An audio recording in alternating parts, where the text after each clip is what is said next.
The night of April 14th, 1912, was unusually calm and bitterly cold in the North Atlantic. A soft mist hung over the dark waters, and the stars above twinkled faintly, barely illuminating the endless expanse of ice-filled ocean. On board the RMS Titanic, the largest and most luxurious ocean liner ever built, most passengers were enjoying a peaceful night, unaware that this night would become one of the most infamous in maritime history. Families rested in their opulent cabins, couples strolled along the grand decks, and some passengers lingered in the smoking rooms and lounges, enjoying the fine music and lively conversations that had filled the ship throughout the day. The Titanic, often called unsinkable, had been celebrated as a marvel of engineering, a floating palace of steel, luxury, and modern innovation. Its towering smokestacks, glittering chandeliers, and elegant dining halls promised an experience like no other.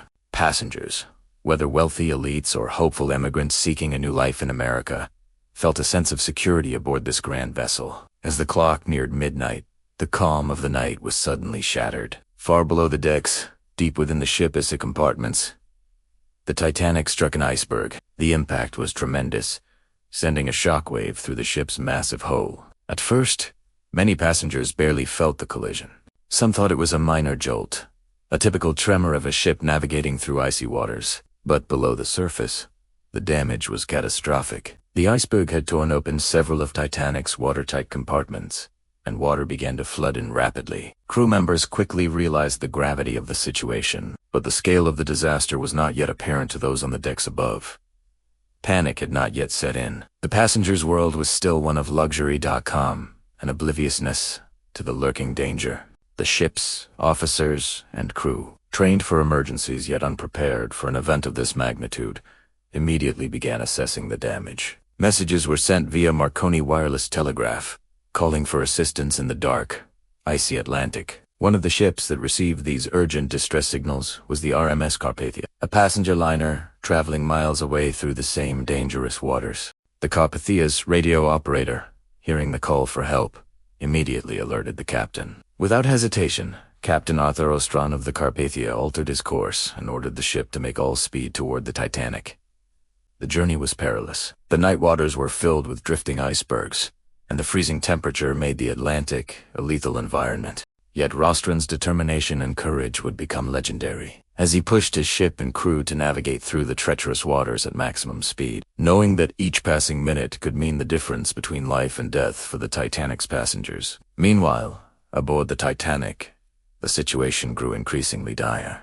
Crew members were scrambling to lower lifeboats into the frigid, dark waters. The ship, once a symbol of modern engineering confidence, was now a floating prison. Panic began to spread among the passengers as the enormity of the disaster became apparent. Men and women clutched at each other, shouting instructions and pleading for safety. Families were torn apart, some parents unable to find their children, and some children watching helplessly as their loved ones were pulled into lifeboats. The order of evacuation became chaotic. Despite the crew's training, the lack of sufficient lifeboats meant that not everyone could be saved. One by one, the lifeboats were lowered into the icy Atlantic. Some were only partially filled, while others carried as many people as possible, the sea air cutting sharply across the faces of those aboard. The cold was relentless, seeping into the bones of the passengers and crew. Fear and confusion were everywhere. Many who were brave enough to stay on the ship hoped against hope that the damage might be less than feared, that the ship's unsinkable reputation would hold. But deep down, the reality was unavoidable. Titanic was sinking. As the massive liner slowly descended into the dark depths of the ocean, the cries and calls for help echoed across the decks and into the night sky. Above the waterline, the ship's lights began to flicker, illuminating desperate faces and lifeboats drifting into the distance. The chaos was absolute. Passengers fought against the cold, against the waves, and against the crushing inevitability of the ship's fate. The sea, silent and merciless, became a grave for those who could not escape. Oars passed and the survivors floating in lifeboats clung to life, huddled together for warmth. In the distance, tiny lights began to appear, glimmering like beacons of hope against the dark, freezing night. It was the Carpathia, arriving after a long and hazardous journey across the ice-filled Atlantic. The crew of Carpathia, knowing the stakes, immediately began the rescue operation. Life rafts and lifeboats were approached carefully, and survivors were pulled aboard one by one.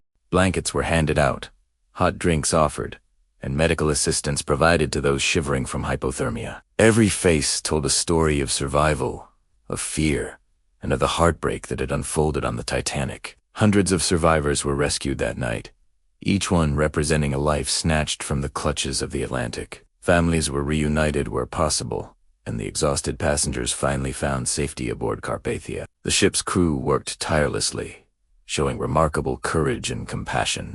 Blankets, food, and medicine were distributed, and the survivors were given reassurance and care. Captain Rostron's leadership ensured that no effort was spared in saving as many lives as possible. For the survivors, the lights of Carpathia represented more than a ship. They were a symbol of hope, of humanity's resilience, and of courage in the face of unimaginable disaster. As the passengers warmed themselves and reflected on the night's events, the magnitude of the tragedy became clear. Titanic, the unsinkable ship, had claimed over 1,000 lives. Yet, despite the sorrow and loss, Carpathia's arrival ensured that many others were given a second chance, a reprieve from the icy grip of the North Atlantic. The story of Titanic is remembered for its tragedy, for the lives lost, and for the human errors that contributed to the disaster. But it is equally a story of heroism, quick action, and the determination to save lives. The crew of Carpathia, guided by skill,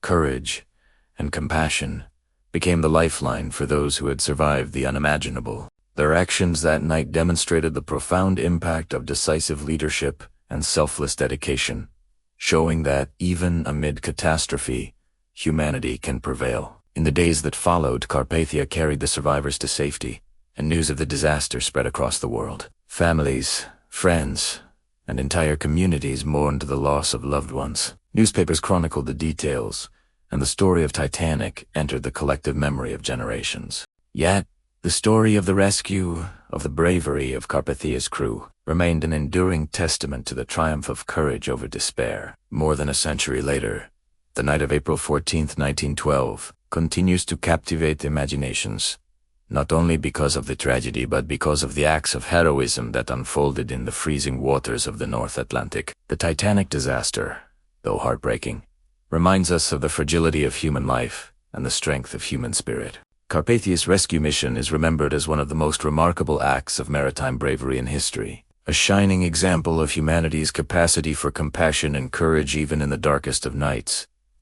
The events of that night are more than history. They are lessons about preparation, leadership, and selflessness. They tell the story of ordinary people thrust into extraordinary circumstances, making impossible choices, and showing resilience in the face of overwhelming odds. The Titanic sank, but the memories of the survivors and the heroism of Carpathia live on. In telling this story, we remember the lives lost and the lives saved, and we honor the bravery of those who acted swiftly and decisively when the world seemed to be falling apart. The lights of Carpathia shining across the icy Atlantic that night were not just a beacon.